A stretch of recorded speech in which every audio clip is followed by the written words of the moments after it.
Hello everyone, my name is Miller and welcome to the Season 101 overview. The video with the objective to make sure that everyone is up to date with the latest news, that everyone is aware of what to expect in the next 2 weeks in terms of cars and events, and discuss some of the items that has been going around on communities, such as a Tempest 4 video. So let's get into it. But to start things off, the claiming of the season prize car of last season, and here I would like to thank my crew to Fast For You for an amazing run.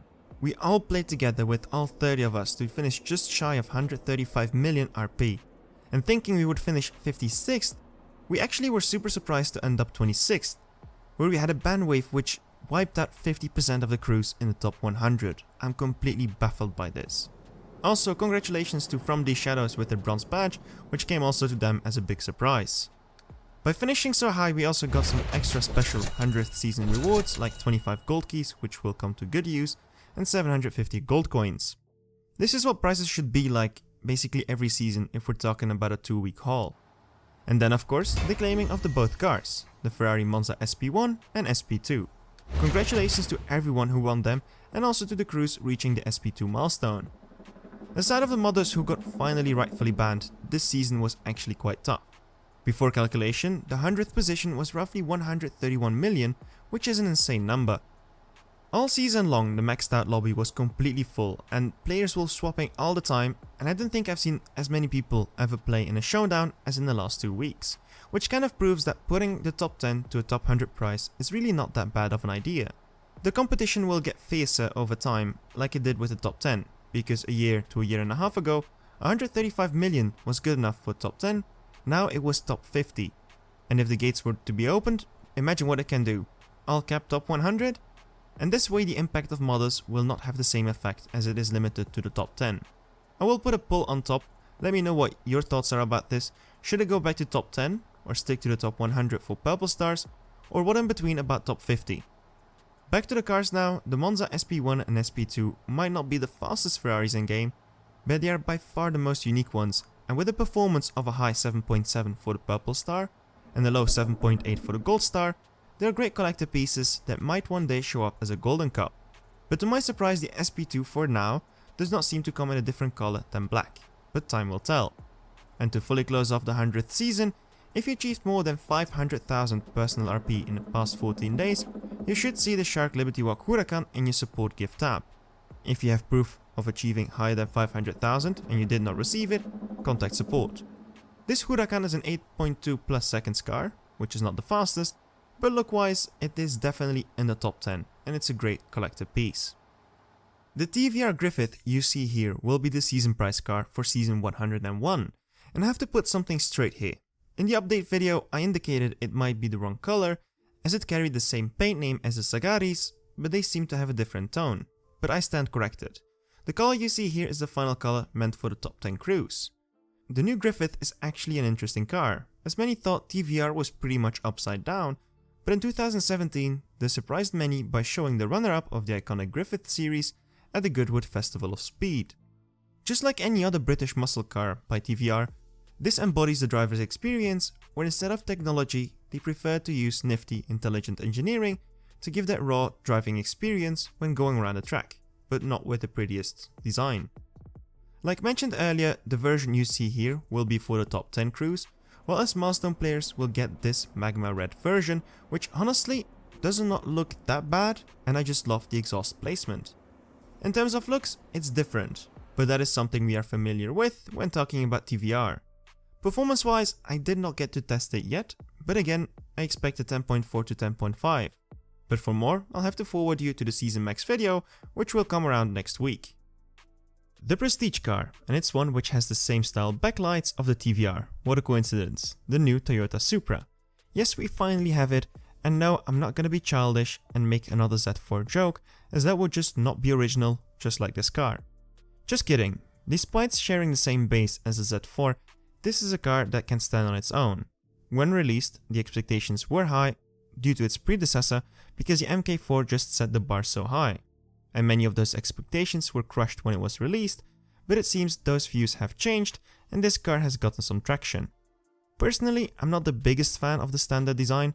When talking about body kits, that might change.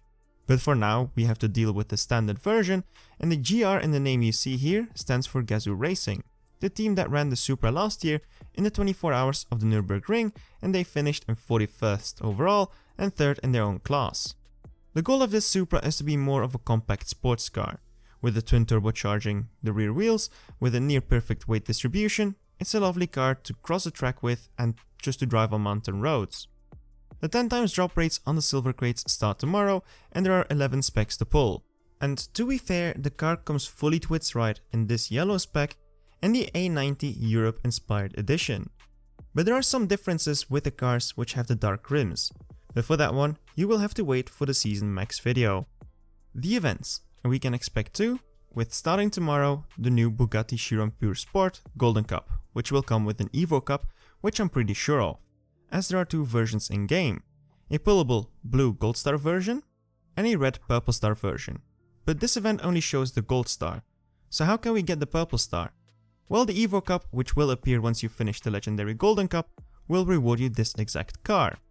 But to take part in it, you will have to pull a blue Gold Star version from the gold crates, which will have a 20 times drop rate on the gold keys starting tomorrow. But as it does not share stage 6 parts with any other Chiron, to beat the Evo Cup might be quite a challenge, so be sure to save up those bronze keys because you might need them. The prize then will be this red Chiron Pur Sport, which might become a collector's item to many, where you can put them in your already Chiron-filled garages. The blue Chiron is good enough to hit a 7.3 dyno, with the red Purple Star dipping into the 7.2, making it the fastest freely obtainable Chiron, if we do not count the 110, which is basically based on one. The other event is not a free one, it's a flash event for the Aston Martin Valhalla. This one can be expected to start next week, and this one will be one of the fastest cars you can buy for 20 bucks, and upgraded reasonably far due to Aston Martin parts being rather common. The Valhalla is actually the third in line based on the quite famous Valkyrie concept by Aston Martin and Red Bull, to where this version, formerly known as AMRB 003, can now be named the Son of the Valkyrie, a street legal version with the raw hypercar Aston Martin core, which will also suit your track day needs. However, I think when buying a car like this, only one will be crazy enough to push it to its limits. The engine strapped on this lightweight beauty is a twin turbocharged 3-liter V6, which can push out 986 horsepower. As for how good this platypus will be in game, it's a 7.0 seconds car, but it comes with a big disadvantage. To hit the best time, you have to hit a needle drop, and my best attempt left me stranded at a 7.02, but it could well dip under 7 seconds if someone finds the trick for it. But this is a car which should start a new debate as well. We need more lobby segregation online. A 7.0 or 7.2 seconds car doesn't feel as worth it anymore, as online you basically get smoked in the 6.9 lobby. And if you want to drop back, you have to drop all the way to 7.7, which is too big of a gap. You really need a new lobby system when talking about high-end cars. Segregation from 6.9 to 7.3 and from 7.3 to 7.7.